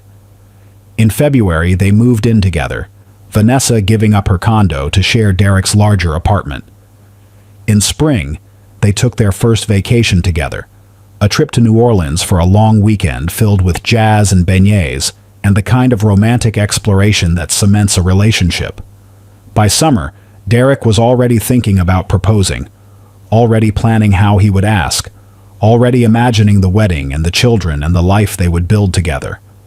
On December 15th, 2014, Derek proposed at their favorite sports bar during Monday Night Football. He had coordinated with the staff in advance, arranging for the moment to happen during halftime when the bar would be crowded, but the television would not be demanding everyone's attention. He got down on one knee in front of their usual booth, pulled out a ring he had spent 2 months' salary on, and asked Vanessa Thompson to be his wife. She said yes through tears that were not entirely happy. Part of her was overjoyed, thrilled beyond words that she had found love after so many years of searching, that this man wanted to spend his life with her, that her dreams of partnership and family were finally within reach. But another part of her was terrified. She was 35 years old, agreeing to marry a man who believed she was 23. She was accepting a ring and a promise from someone who did not know one of the most basic facts about her existence. As she looked at the ring on her finger, as Derek's co-workers and the bar patrons cheered and offered congratulations, as cameras flashed to capture the moment for posterity, Vanessa pushed the fear down deep and smiled. The fear did not go away. It just learned to be patient. The wedding took place on June 6, 2015, at a waterfront venue in Tampa that offered spectacular views of the bay and a sunset that seemed designed specifically for wedding photographs. 120 guests attended, a mix of Derek's large extended family, Vanessa's smaller contingent, and friends who had watched their relationship develop over the previous 18 months. The ceremony was beautiful. The reception was joyful, and by all measures it was exactly the wedding both of them had dreamed about. At the altar, as Vanessa recited her vows, she was 36 years old. In Derek's mind, she was 24. The gap between reality and belief had grown over the course of their relationship, each passing year adding to the deception that now formed the foundation of their marriage. Vanessa knew her actual age would appear on the marriage certificate, but the birth date line on the public portion of the document was optional, and she left it blank. The lie was preserved in the public record, at least to anyone who did not dig deeper than the surface. The Holloway family attended in force, traveling from Mobile to witness Derek's wedding. Patricia smiled for photographs while her eyes never quite lost their watchful quality, never quite stopped assessing the bride who had become her daughter-in-law. James Sr. gave a toast that praised his son's judgment in choosing a woman who was young enough to give him many children and traditional enough to prioritize family over career. The irony of his words was lost on everyone except Vanessa, who smiled and nodded and felt the familiar knot of anxiety tightening in her stomach. Vanessa's family was there too, her mother Dorothy, looking tired but genuinely happy for her eldest daughter, her sister Brenda, quiet and supportive as always, and Tamara, the youngest, who served as a bridesmaid, despite arriving at the rehearsal dinner having forgotten several key responsibilities. Dorothy knew her daughter's true age, of course, and had been sworn to secrecy about the deception. Brenda knew as well, though she disapproved of the lie and had said so privately. Tamara knew her sister's age but did not know about the lie. Vanessa had deliberately kept that information from her, knowing that Tamara's tendency to speak without thinking made her a liability. The first year of marriage was, by all measures, genuinely happy. They settled into the comfortable routine of a couple building a life together. They traveled, attending football games in cities across the country, turning their shared passion into adventures. They went to New Orleans for a Saints game, flew to Dallas for the Cowboys, even made a pilgrimage to Green Bay despite neither of them having any connection to the Packers. They talked about starting a family, about buying a house, about all the milestones that married couples anticipate. Derek wanted at least 2 children, preferably sons to carry on the Holloway name. He talked about it often, imagining teaching his boys to throw a football, taking them to their first Buccaneers game, passing down the traditions and values that had been passed down to him. Vanessa wanted children desperately, but for different reasons and with a different understanding of the stakes. At 36, living as a 24-year-old in Derek's mind, she felt time pressing against her in ways she could not explain without revealing the truth. She began fertility treatments in secret during the fall of 2015, visiting specialists on days when Derek thought she was attending work meetings or catching up with friends. The doctors explained the challenges of pregnancy at her age, the increased risks of complications, the lower probability of success compared to women in their 20s. They recommended aggressive intervention, multiple rounds of treatment, careful monitoring throughout any pregnancy that resulted. Vanessa told Derek these appointments were routine wellness checkups. Another lie layered on top of the original, another piece of deception required to maintain the illusion she had created. She told herself it did not matter, that once they had children together, the age question would become irrelevant. Who would care about a number when there were babies to love and raise and celebrate? Their first child, a daughter they named Olivia, was born on February 22, 2017. The pregnancy had been difficult, marked by complications that Vanessa's doctors attributed to her age, but that she attributed to stress when Derek asked questions. She had spent months managing morning sickness and fatigue, and the constant fear that something would go wrong, that the baby would not survive, that the pregnancy would somehow reveal her secret. But Olivia arrived healthy and perfect. 7 pounds and 4 ounces of new life that made everything feel worthwhile. Derek was transformed by fatherhood in ways that surprised even him. He cried at the hospital, openly and without shame, cradling Olivia in his arms and whispering promises about the life he would give her. He took 2 weeks off work to help with the newborn, changing diapers and warming bottles, with the dedication of someone who had been waiting his whole life for this moment. Vanessa was 38 years old when Olivia was born. Derek believed she was 26. The gap continued to widen. Their second child, a son they named Derek Jr., arrived on October 3, 2018, just 20 months after Olivia. This pregnancy had been even harder than the first, Vanessa's body straining against the demands of creating life at 39 years old. There were more doctor's appointments, more secret treatments, more careful management of information. Derek Jr. was born healthy despite the challenges, and Derek's joy doubled. He had a daughter and a son now, a perfect matching set. He posted photos constantly on social media, captions celebrating "my beautiful young family" and "blessed beyond measure." No one questioned anything. Why would they? The pictures showed an attractive couple with adorable children, the image of happiness. By late September of 2018, Vanessa discovered she was pregnant for the third time. At 39, approaching 40, she knew this pregnancy would be the most challenging yet. But she also knew that Derek wanted a large family, and she wanted to give him that, wanted to cement their bond with as many children as her body could produce. She was approximately 12 weeks pregnant when the dominoes began to fall. Tamara Thompson arrived in Tampa on November 17, 2018, exactly 5 years to the day after Derek and Vanessa had first met at Raymond James Stadium. She was 30 years old, between jobs, between apartments, and between relationships, a pattern that had defined much of her adult life. Vanessa had offered her the guest room partly out of sisterly obligation and partly out of genuine affection for the youngest sibling she had helped raise. Tamara was chaos personified, but lovable chaos.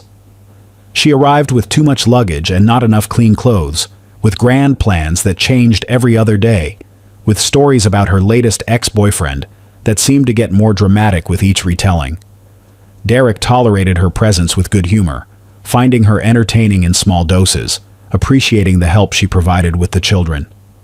Where are you watching this from? Drop your location in the comments below, and if you have made it this far into the story, let me know by commenting, "I am still here." I want to see who is watching and where you are tuning in from around the world. The first week of Tamara's visit passed without incident. She bonded with Olivia and Derek Jr., her natural energy making her perfect for entertaining toddlers. She and Derek found common ground in football, their shared enthusiasm leading to animated discussions about the current season. Vanessa watched these interactions with a mixture of gratitude and anxiety. Tamara knew her sister's true age, of course. But Tamara did not know about the lie. She did not know that Derek believed Vanessa was 12 years younger than her actual age. She did not know that a single careless word could destroy everything Vanessa had built. This gap in Tamara's knowledge was Vanessa's greatest vulnerability, and she had never found a way to address it without explaining why it mattered.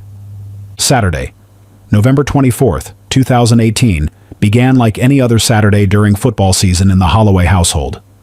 The weather was pleasant, the children were active, and by evening, everyone was ready for some quiet time in front of the television. The children were bathed and fed and put to bed early, exhausted from a day of playing with their aunt. Derek settled into his usual spot on the couch, television tuned to the college football playoffs. Vanessa sat beside him, her hand resting on the small but visible bump of her third pregnancy. Tamara was on the other end of the couch, half watching the television while scrolling through her phone, texting with their sister Brenda about upcoming holiday plans. The atmosphere was peaceful, domestic, ordinary. There was no tension in the room, No sense of impending disaster. Just a family enjoying a quiet evening together, the television providing background noise while each person occupied their own thoughts. During a commercial break, Tamara looked up from her phone. Brenda had asked about Vanessa's upcoming birthday in January, wondering if they should plan something special for a milestone occasion. The question triggered a casual response that Tamara did not think through before speaking, because Tamara rarely thought through anything before speaking.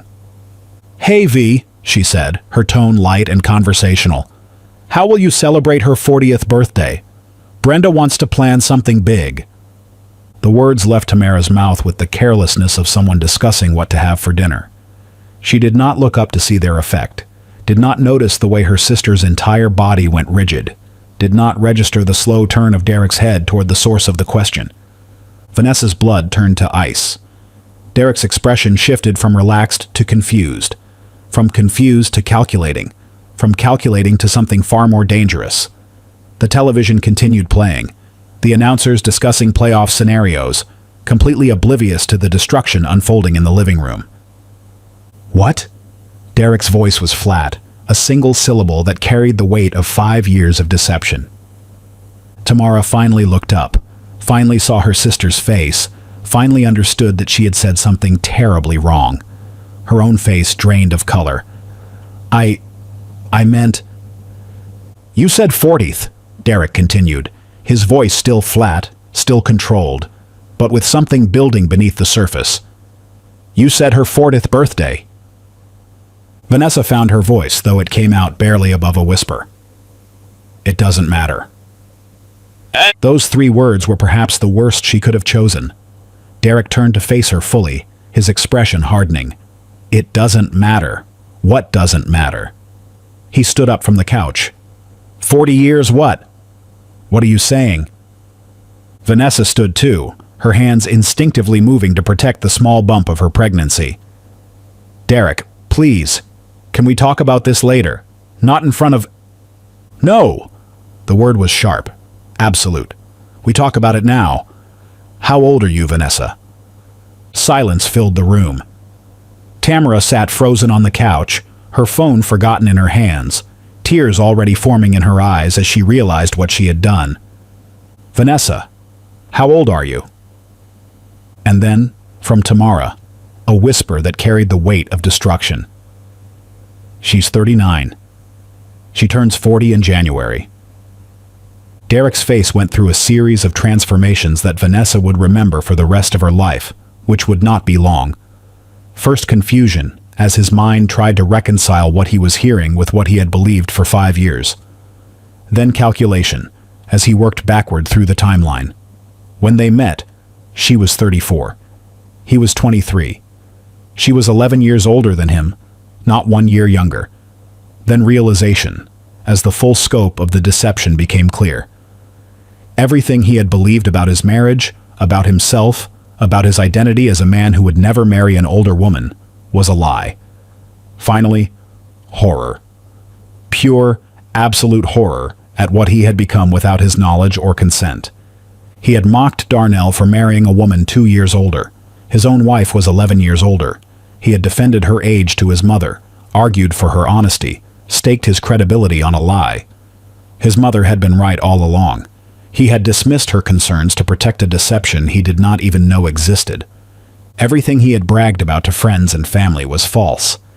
Every time he had told the story of his young wife, he had been telling a lie without knowing it. Every time he had judged other men for their choices, he had been condemning himself. "You lied to me," he said, his voice barely above a whisper but carrying more menace than any shout.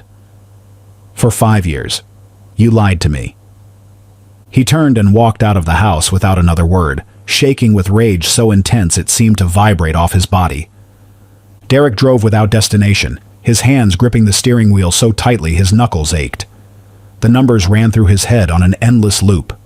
39 years old, 11 years older, 5 years of lies, 2 children, 1 more on the way, 11 years older, not 1 year younger, as he had believed, 11 years older.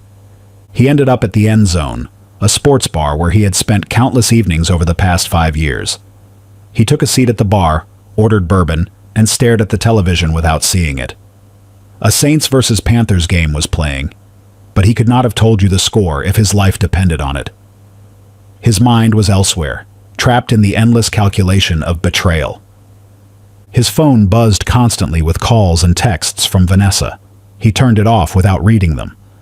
As he sat drinking his second bourbon, then his third, Derek conducted an internal inventory of everything this revelation meant. His identity as a Holloway man was built on certain principles, certain traditions, certain beliefs about what made a man respectable. Chief among these was the principle that a man should always be older than his wife. This was not negotiable, not flexible, not open to interpretation. His grandfather had been 12 years older than his grandmother. His father was 8 years older than his mother. Derek was supposed to continue this tradition, to maintain the natural order, to prove himself worthy of the Holloway name. Instead, he had violated the most fundamental rule without even knowing it. He had become the thing he had spent his entire adult life mocking. He had become worse than Darnell, whose wife was only 2 years older. His wife was 11 years older. 11 years. Every time he had bragged to coworkers about his beautiful young wife, he had been broadcasting his own humiliation without knowing it. Every time he had repeated the family code about age and marriage, he had been condemning himself. Every time he had dismissed his mother's concerns about Vanessa's age, he had been defending a lie that made him look like a fool. As Derek sat nursing his third bourbon, wrestling with the destruction of everything he had believed about his life, a voice cut through the background noise of the bar. "Derek? Derek Holloway? Man, is that you?" He looked up and felt the universe twist the knife deeper. Standing before him, smiling broadly, was Darnell Washington, the friend he had mocked at that engagement party over a decade ago. The friend who had married a woman 2 years older. The friend Derek had called weak. "Man, I haven't seen you in years," Darnell said, approaching with the warmth of someone reuniting with an old friend. "How have you been? I heard you got married, had some kids. Congratulations." Derek could not respond. He simply stared at this man who represented everything he had judged and criticized. This man whose marriage he had dismissed as a violation of natural law. Darnell continued, oblivious to the turmoil in Derek's silence. "Hey, you know what's funny? I was just thinking about you the other day. Remember what you said at my engagement party about Sheila being older?" He laughed, not cruelly but with the easy humor of someone who has made peace with old disagreements. "Guess we can't always choose who we fall for, right? Sheila and I just celebrated 11 years.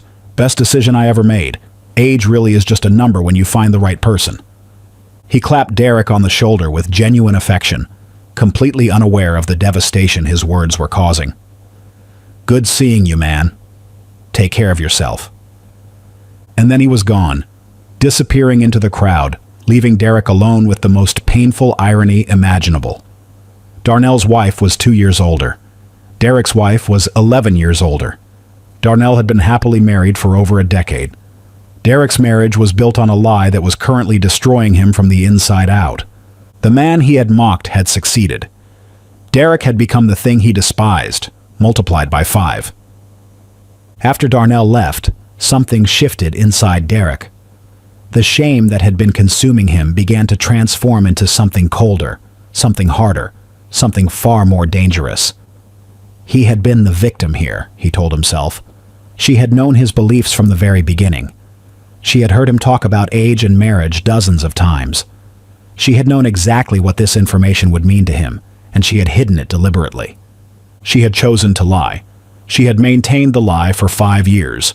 She had allowed him to mock other men while he was living the same situation he was criticizing, only worse. She had made him defend her to his own mother. She had let him build his entire identity around a false foundation, and then watched while he stood on that foundation, knowing it could collapse at any moment. She had stolen his identity. She had robbed him of the chance to make an informed decision about his own life. She had turned him into a hypocrite, a fool, a laughingstock. And she had done it all on purpose. The shame was not gone. It was still there, burning in his gut like acid. But it was no longer alone.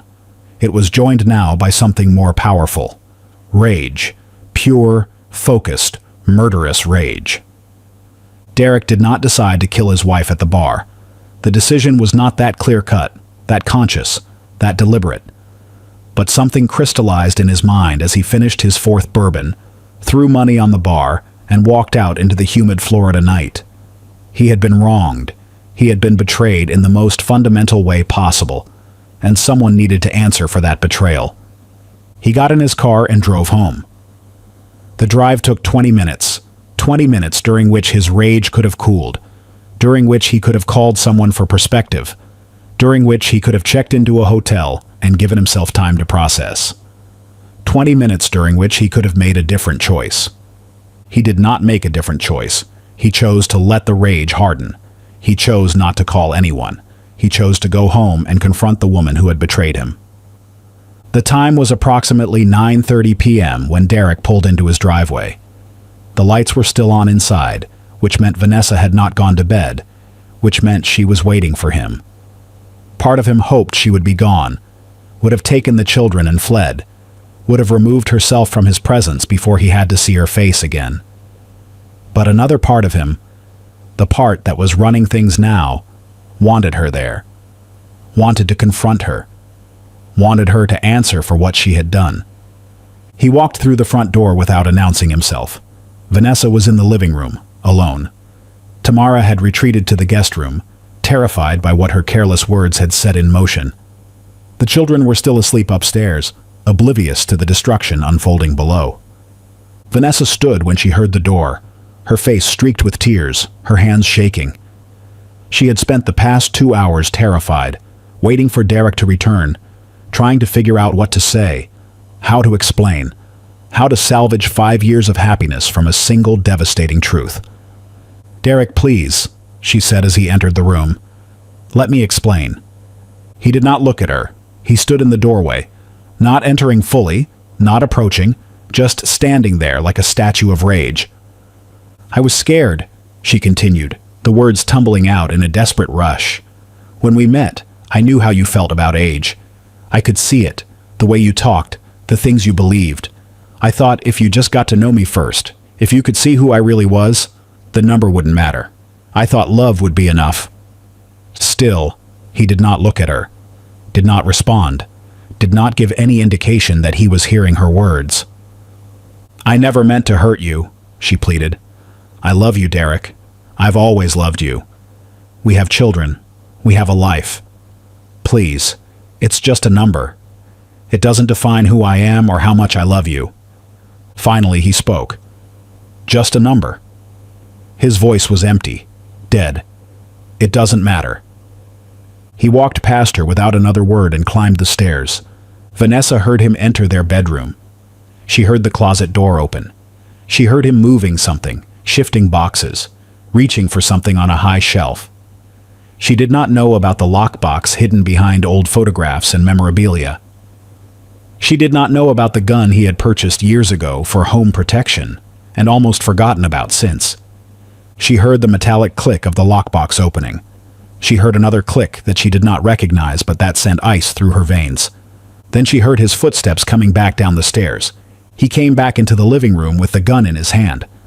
Vanessa saw it and froze, her entire body going rigid with a terror more primal than anything she had ever experienced. "Derek," she said, her voice barely above a whisper. "What are you doing?" He walked toward her slowly, deliberately, the gun held at his side. "You betrayed me. You deceived me." She backed away, her hands rising instinctively to protect the small bump of her pregnancy.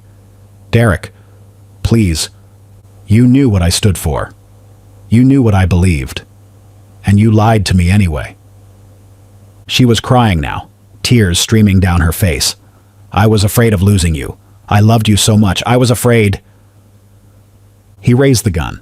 Standing over his pregnant wife, Derek Holloway spoke the words that would be his final statement to the woman he had once loved, the woman who had given him 2 children, the woman who was carrying his 3rd child at that very moment. "You betrayed me and deceived me. You knew my stand on age gap, yet you proceeded in lying to me. Everything I stood for, you ridiculed it." Vanessa threw tears. "I love you, Derek. I've always loved you. That was never a lie." Derek's voice was flat, emotionless, already dead inside. "You don't love someone and lie to them for 5 years." He pulled the trigger. A single gunshot. Point-blank range. Vanessa Marie Holloway collapsed instantly, dead before her body reached the floor. She was 39 years old. She was 12 weeks pregnant with her third child. She had spent 5 years building a life with a man who killed her for a number. In the guest room, Tamara Thompson heard the shot and felt her world shatter. She locked the door with shaking hands, grabbed her phone, and dialed 911. "My sister has been shot. I am not safe." The call lasted 4 minutes. During those 4 minutes, Derek Holloway sat down in his armchair, placed the gun on the coffee table in front of him, and poured himself a glass of bourbon. Then he sat and drank, staring at the body of his wife on the living room floor, waiting for whatever came next. If you are still watching and this story has impacted you, please share this video with your loved ones. Stories like this one carry important lessons, and sharing them might protect someone you care about from a similar tragedy. Officers arrived at 9:47 p.m., 6 minutes after the call. The front door was unlocked. They entered with weapons drawn, announcing their presence, commands echoing through the silent house. What they found was not a confrontation, but a surrender. Derek Holloway was sitting in an armchair in the living room, a glass of bourbon in his hand. The gun was on the coffee table, within reach but not in his grip. His wife's body was on the floor nearby, a single gunshot wound to the head, blood pooling beneath her in a dark halo. He did not resist arrest. He did not reach for the weapon. He simply set down his drink, placed his hands where officers could see them, and allowed himself to be handcuffed and led away. He did not speak a single word during the arrest. Crime scene investigators documented the scene with clinical precision. A pregnant woman, shot once in the head at close range. No signs of struggle, no defensive wounds. An execution, not a fight. The gunshot residue patterns confirmed that the shooter had been within feet of the victim when the trigger was pulled. The children were found asleep in their beds, Olivia in her toddler bed, Derek Jr. in his crib. They had slept through their mother's murder, their young minds too undeveloped to process the sound of the gunshot that ended her life. Child Protective Services removed them from the home within hours. They would never return. At the Hillsborough County Sheriff's Office, Derek waived his right to an attorney and gave a full confession. He sat across from detectives in an interrogation room, his voice calm and matter-of-fact, and explained everything. The lie, the discovery, the bar, the encounter with Darnell, the drive home, the decision to confront his wife, the gun, the shot. He showed no remorse during the interview. He answered questions with the detachment of someone discussing events that had happened to someone else. "She made me into something I swore I would never be," he said at one point. "I did what I had to do." The detective asked, "So you killed her because she lied about her age?" Derek: "I killed her because she betrayed me. She knew who I was. She knew what I believed. And she made a fool out of me anyway." "And you think that justified killing her while she was pregnant with your child?" Derek's expression did not change. "My life was already over the moment I found out the truth. She ended my life. I just returned the favor." Derek James Holloway was charged with 2 counts of first-degree murder, one for Vanessa Marie Holloway, one for the unborn child she was carrying. Florida law recognizes fetal homicide, meaning that killing a pregnant woman constitutes 2 separate murders if the fetus is far enough along in development. At 12 weeks, Vanessa's pregnancy qualified. First-degree murder in Florida requires premeditation and deliberation. The prosecution would argue that Derek's actions showed both. He left the house after learning the truth, went to a bar where he had time to cool down, returned home, retrieved a weapon from a locked box, and executed his wife with a single shot to the head. These were not the actions of a man who lost control in a moment of rage. These were the actions of a man who decided to kill and then carried out that decision. The trial of Derek James Holloway began in June of 2019, approximately 7 months after the murder. The prosecution presented a methodical case built on the evidence, the confession, the timeline. the single-shot execution style to the head. They called witnesses who testified to Derek's beliefs about age and marriage, establishing the motive. They called the medical examiner who detailed the nature of the wound and the condition of the unborn child. They called Tamara Thompson, who sobbed through her testimony about the accidental revelation and the gunshot she heard from the guest room.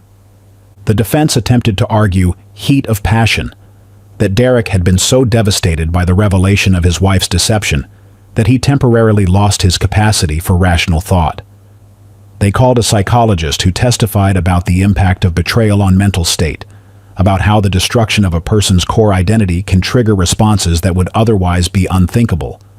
But the prosecution had a devastating counter-argument. Heat of passion, in legal terms, requires immediate action. Derek did not kill his wife in the moment of discovery. He left the house, drove to a bar, spent over an hour drinking and processing, then returned home, retrieved a weapon, and executed her. He had multiple opportunities during that timeline to make a different choice. He had time to call someone for support, to check into a hotel, to step back from the edge. He had chosen, deliberately and with full awareness, to kill. The jury deliberated for 8 hours before returning a verdict. Guilty on both counts of first-degree murder. At sentencing, Derek Holloway was given the opportunity to speak before judgment was rendered. He declined.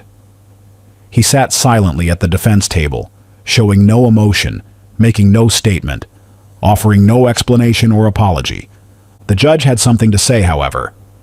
Before pronouncing sentence, he looked directly at Derek and delivered a statement that would be quoted in coverage of the case for years to come.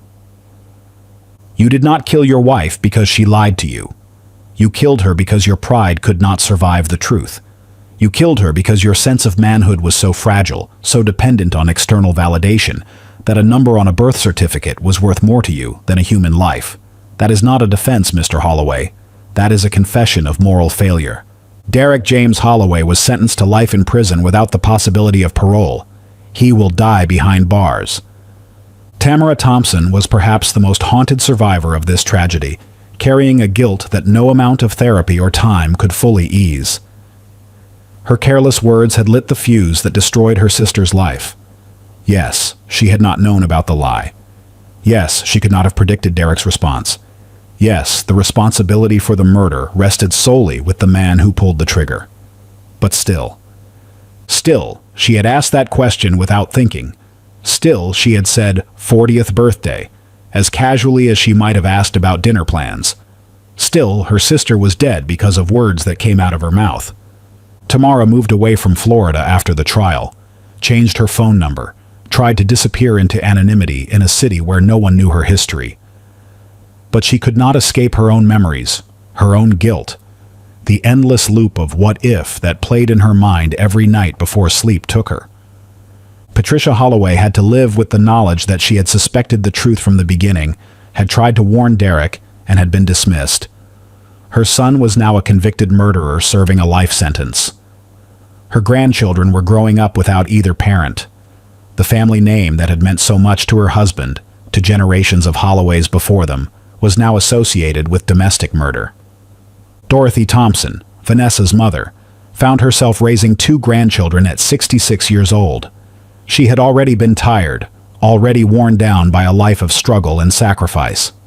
Now she had 2 toddlers to care for, 2 children who would grow up knowing their father killed their mother, 2 young lives that she would try to protect from a truth that could not be hidden forever. Vanessa Marie Holloway was not perfect. She lied to the man she loved for 5 years, a deception that she rationalized as self-preservation, but that was nonetheless a betrayal of trust. She made a choice born from fear, and she maintained that choice even as it became increasingly difficult to sustain.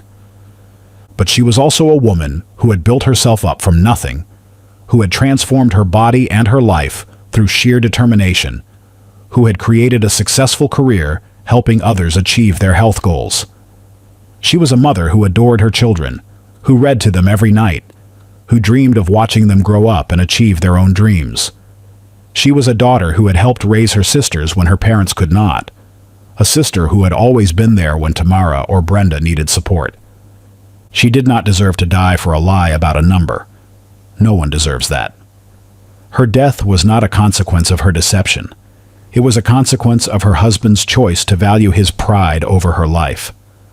Dr. Rebecca Thornton, a forensic psychologist specializing in domestic homicide, analyzed the Derek Holloway case for academic publication. Her conclusions were illuminating, but not surprising to those who study these crimes. What we see in this case is a textbook example of fragile masculinity taken to its lethal extreme, Dr. Thornton explained.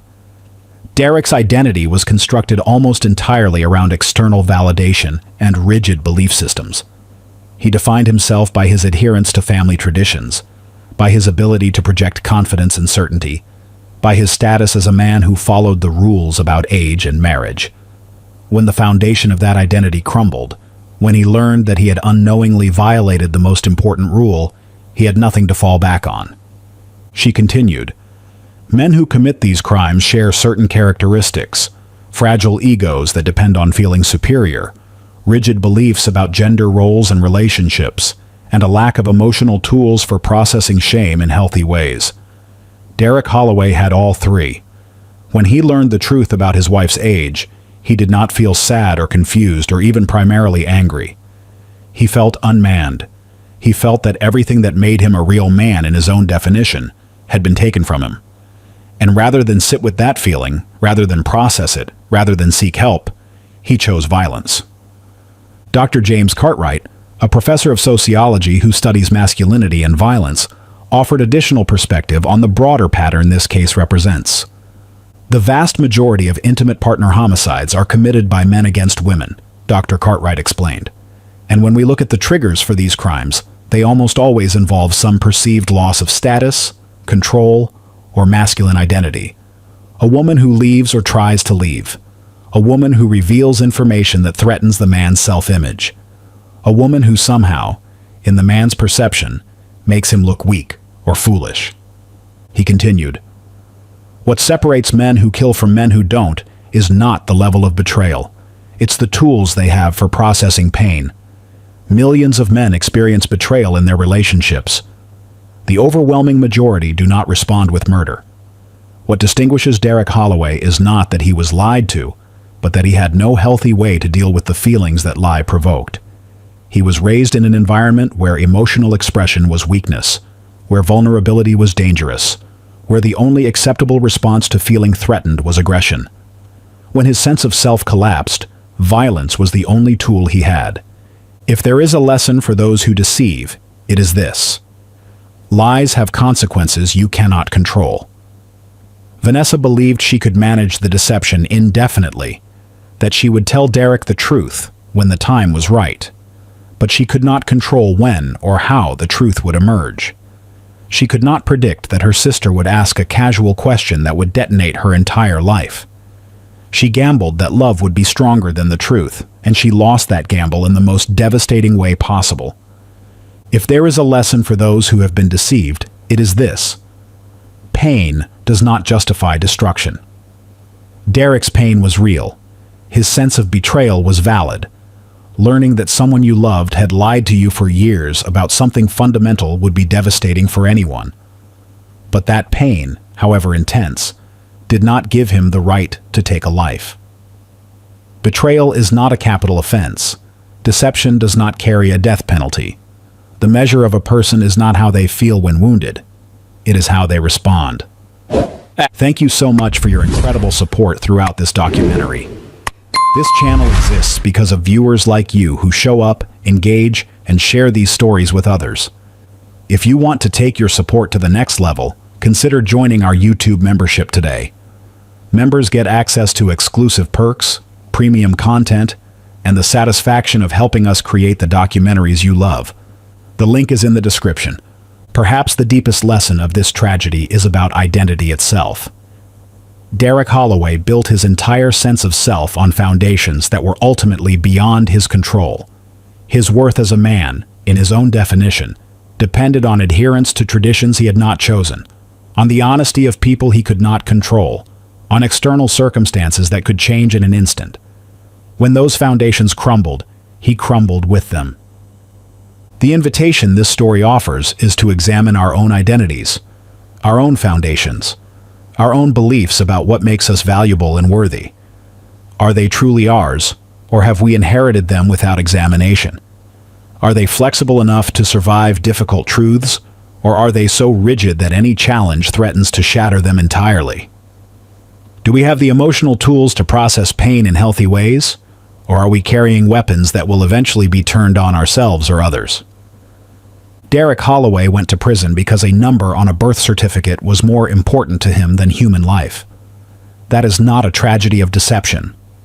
That is a tragedy of values, of priorities, of a self-concept so fragile that it could not survive contact with reality. Derek James Holloway sits today in a cell at Union Correctional Institution in Rayford, Florida. He is 34 years old, the same age his wife was when they met. He will spend the rest of his life behind bars, aging in a prison cell while the world outside continues without him. According to those who have corresponded with him or visited him in prison, Derek has never expressed remorse for what he did. He maintains that his wife's deception justified his response, that she had destroyed him first, and he had simply returned the favor. He sees himself as the victim of this story, the wronged party, the man who was tricked into violating his own principles by a woman who should have known better. He does not see a pregnant woman on a living room floor. He does not see two children who will grow up without either parent. He does not see the destruction he caused. He sees only his own wounded pride, preserved in amber, unable to heal, because he refuses to acknowledge what he has done. Olivia Holloway is 8 years old now, and her brother Derek Jr. is 7. They live with their grandmother Dorothy in a modest house in Tallahassee, where they are loved and protected as much as any children can be, under circumstances this difficult. They know their mother died, though the details have been kept from them. They know their father is away. Dorothy has decided they will learn the full truth when they are old enough to process it, when they have enough foundation to survive the knowledge without being destroyed by it. Someday, perhaps when they are teenagers, perhaps when they are adults, Olivia and Derek Jr. will learn that their father killed their mother. They will learn about the lie and the discovery and the gun and the single shot. They will have to decide for themselves how to carry that knowledge, whether to visit their father in prison, whether to try to understand or simply to condemn, whether to forgive or to carry anger forever. These are burdens no child should have to bear, but Vanessa is not here to spare them, and Derek did not think about them when he pulled the trigger. So Dorothy does her best, gives them the most normal childhood she can manage, and waits for the day when the truth can no longer be delayed. The lie about Vanessa's age did not kill her. A lie cannot pull a trigger, cannot load a gun, cannot make a decision to end a human life. Derek Holloway killed his wife because he chose to, because his pride could not survive the truth, because he had built his entire sense of self on a foundation so fragile that a number could shatter it. The lie created conditions for tragedy, but the tragedy itself was his choice. But Vanessa made choices too. She chose deception over honesty, believing that love would eventually make the truth irrelevant. She chose to build a family with a man who did not know a basic fact about her existence. She chose to maintain the lie year after year, even as the stakes grew higher, even as correction became more difficult. These choices did not cause her death. Nothing she did justified murder, but they created the vulnerability that a different kind of man would never have exploited. This story has no heroes, only casualties. No neat moral, only lingering questions. No closure for the children who lost their mother, the grandmother who is raising them, the sister who will never forgive herself. The lie about Vanessa's age did not kill her, but the lies Derek believed about what made him a man, those lies made murder feel like justice. Those lies convinced him that wounded pride was more important than 2 lives. Those lies are still out there, passed down from fathers to sons, reinforced by cultures that equate masculinity with dominance and authority with age. Until those lies are confronted and dismantled, until new definitions of manhood are built that can survive difficult truths, until boys are taught that emotional vulnerability is strength rather than weakness, tragedies like this one will keep happening. Men will keep killing women over perceived threats to their status. Children will keep growing up without parents. Families will keep being destroyed. This is not a story with a happy ending. It is not a story with any ending at all, really. Just a pause in an ongoing tragedy that repeats itself every day in homes across America and around the world. And so we end where we began, with a woman dead and a man in prison and 2 children growing up without parents. With a family destroyed by a lie about a number and the fragile ego that could not survive learning the truth. This is the story of Derek and Vanessa Holloway. It is a tragedy in the truest sense of the word, not because bad things happened, but because those bad things could have been prevented at so many points along the way. Derek could have examined his beliefs about age and marriage, could have questioned the traditions he inherited, could have built an identity strong enough to survive difficult truths. Vanessa could have told the truth from the beginning, could have trusted that real love would accept her as she was, could have walked away from a man whose beliefs made honesty feel impossible. But they did not make those choices.